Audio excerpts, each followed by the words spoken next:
Hello everybody. तो जैसे कि पिछली वीडियोस के अंदर हमने कंज्यूमर इक्विलिब्रियम चैप्टर को समझा और हम बजट लाइन के शिफ्ट तक हम समझ चुके थे चीजों को।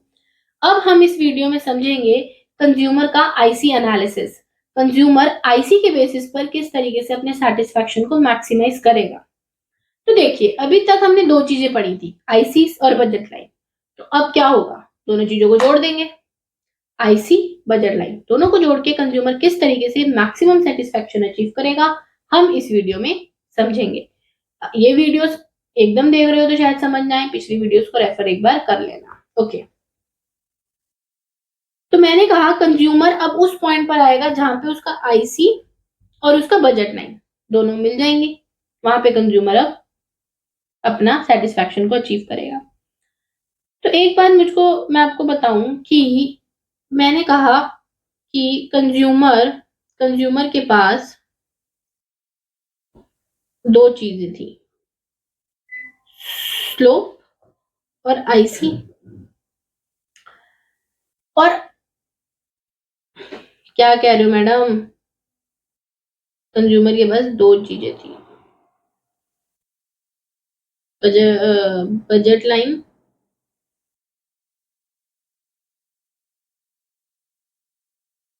और आईसी। अच्छा, बजट लाइन की स्लोप क्या होती है और आईसी की स्लोप बताओ। आईसी की स्लोप होती है एमआरएस और बजट लाइन की स्लोप होती है प्राइस रेशो, मतलब P X upon P Y.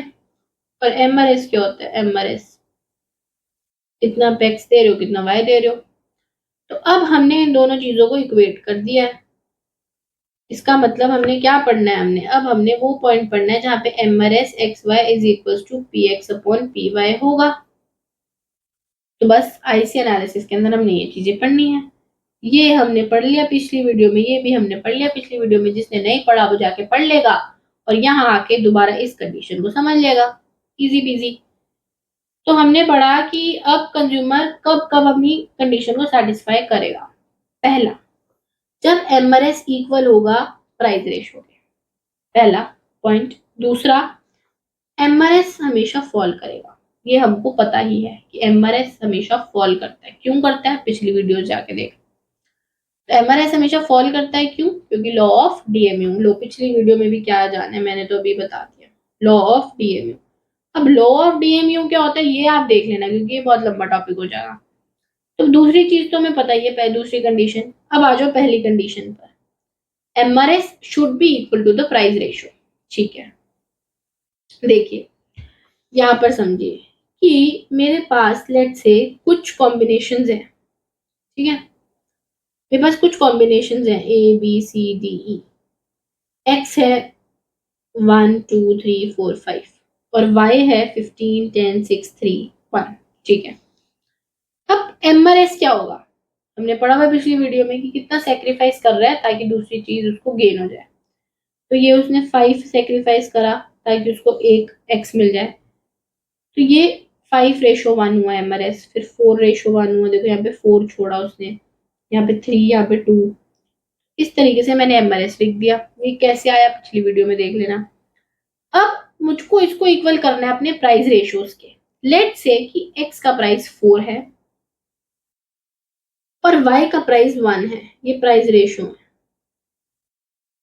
ठीक है, तो अब प्राइस रेशियो है 4:1, 4:1, 4:1, 4:1, 4:1 हो गया मेरे प्राइस रेशियो। अब मैंने कहा कि कहाँ कंज्यूमर अपना सेटिस्फैक्शन मैक्सिमाइज करेगा, जहां पर मेरा एमआरएस इक्वल है प्राइस रेशियो के, मतलब यहाँ पर।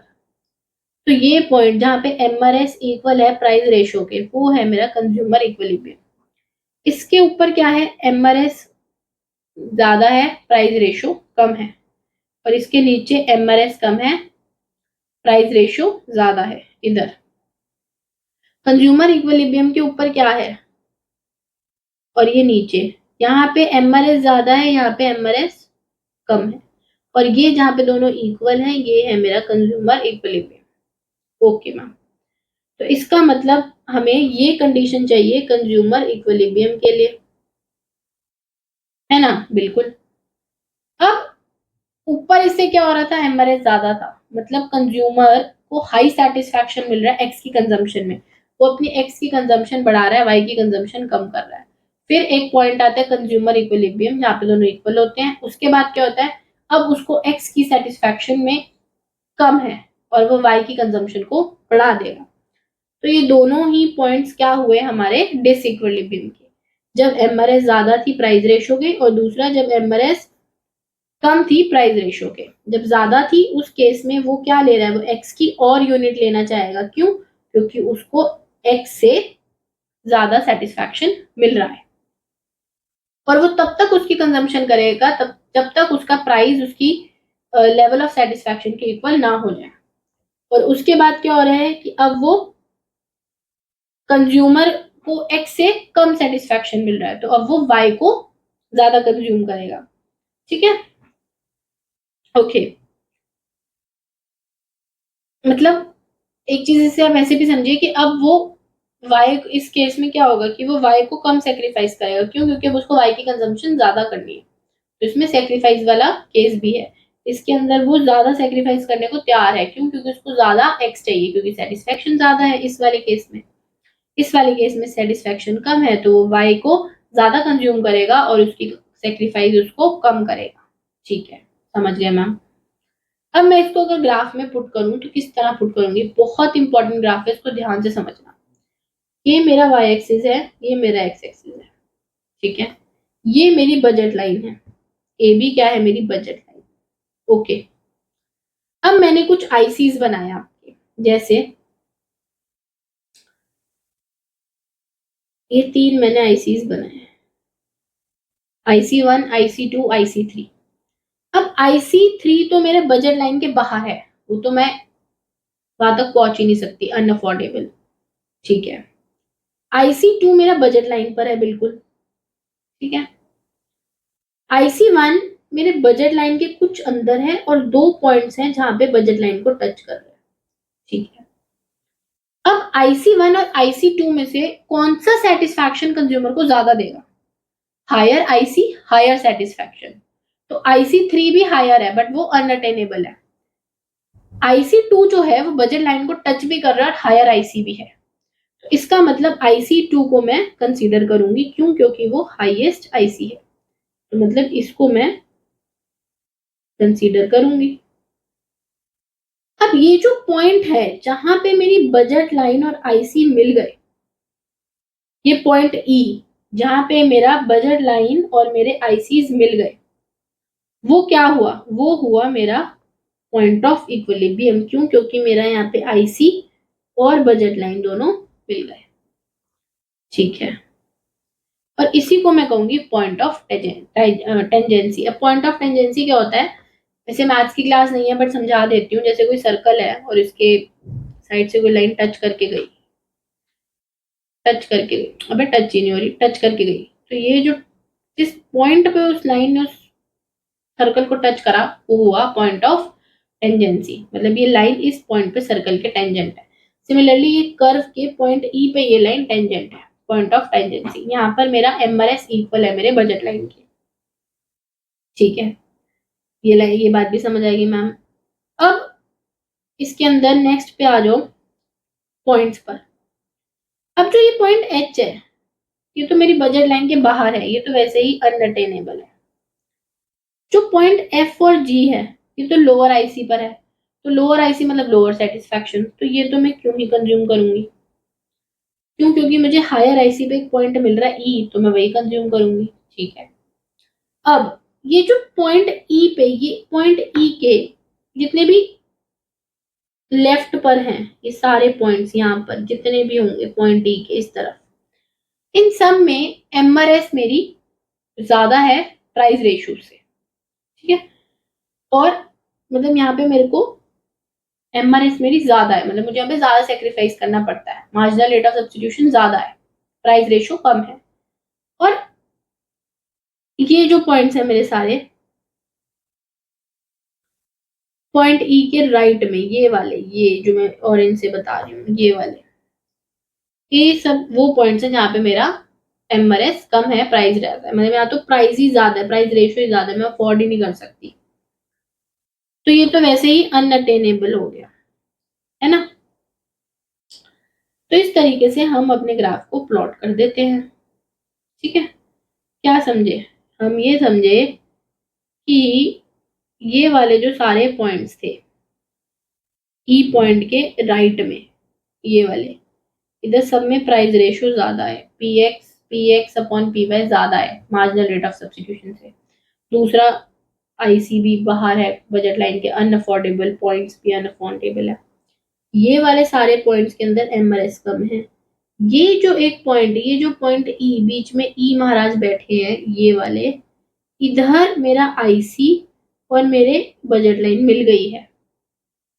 ठीक है, तो ये मेरा पॉइंट ऑफ इक्विलिब्रियम हो गया। इसके अलावा सारे मेरे पॉइंट ऑफ डिसइक्विलिब्रियम थे। मेरा पॉइंट ऑफ इक्विलिब्रियम वही है जिसके अंदर मेरा आईसीज मीट कर रहे हैं मेरे बजट लाइन से। उस पॉइंट को मैं कहूंगी कंज्यूमर इक्विलिब्रियम, जहां पे मेरा एमआरएस ज्यादा है, ये इस जगह पे बजट इधर ई पॉइंट के और इधर प्राइस रेशियो ज्यादा है। इस पॉइंट पे सब कुछ परफेक्ट है, मेरा एमआरएस और प्राइस रेशियो इक्वल है। तो ये होगा पॉइंट ऑफ इक्विलिब्रियम आईसी के केसेस में। और दूसरा पॉइंट क्या होगा कि मेरा एमआरएस फॉल हो रहा है, बिल्कुल फॉल हो रहा है एमआरएस आपका। देख लीजिए एमआरएस फॉल हो रहा है, क्यों? लॉ ऑफ टीएमयू काम कर रहा है। यहाँ पर हमने अब इस चैप्टर को खत्म कर देते हैं। क्यों? क्योंकि अब हमने कंज्यूमर को हर तरीके से समझ लिया कि कंज्यूमर किस तरीके से अपना सेटिस्फैक्शन को मैक्सिमाइज करता है। अगर 2 केसेस हैं, अगर 1 केस है, अगर आईसी है, तो इस चैप्टर के बहुत से और पार्ट्स भी हैं, लाइक आई गेस ये 5th या 6th पार्ट होगा। इसके पहले ये जो पार्ट्स हैं उन सबको आप जरूर एक बार पढ़ो, समझो सारे चैप्टर्स को, पूरे चैप्टर को एक बार रिवाइज करो। साथ ही में जैसे आया ना लॉ ऑफ डीएमयू, तो फटाफट लॉ ऑफ डीएमयू वाली वीडियो देखो और समझ लो, उसको रिवाइज कर लो साथ के साथ। तो ऐसा क्या होगा, आपका बैकलॉग नहीं होगा और साथ के साथ चीजें समझ आती रहेंगी। जितना ज्यादा चीजों को समझोगे उतनी ज्यादा आपके नंबर आएंगे, जितने ज्यादा नंबर आएंगे उतने ज्यादा माँ बाप खुश होंगे। तो बस ऐसे ही है। और अब हम इसका एक वन शॉट वीडियो भी डालूंगी दोनों चैप्टर्स की, जिसके अंदर मैं आपको माइंड मैप्स दूंगी किस तरीके से चीजों को याद करना है, क्योंकि अभी हमने बहुत डिटेल्ड में सब चीजों को पढ़ लिया है। अब हम समझेंगे कि इन चीजों को हमें क्विकली याद कैसे रखने की, पेपर में हमें चीजें याद कैसे रखनी है। उसके लिए मैं आपको माइंड मैप्स दूंगी, फ्लो चार्ट्स दूंगी, ऐसी चीज दूंगी जिससे कि आपको ये चीजें याद रहेंगी बिल्कुल एंड तक, सीयूईटी तक। ठीक है, तो तब तक के लिए आप चैनल को लाइक करिए, सब्सक्राइब करिए, कमेंट करिए अपने डाउट्स को, आपको मैं आंसर्स दूंगी। और किस तरीके की वीडियोस आप चाहते हैं या आप चाहते हैं कि ये चीज़ करवाई जाए, उसके बारे में बताइए।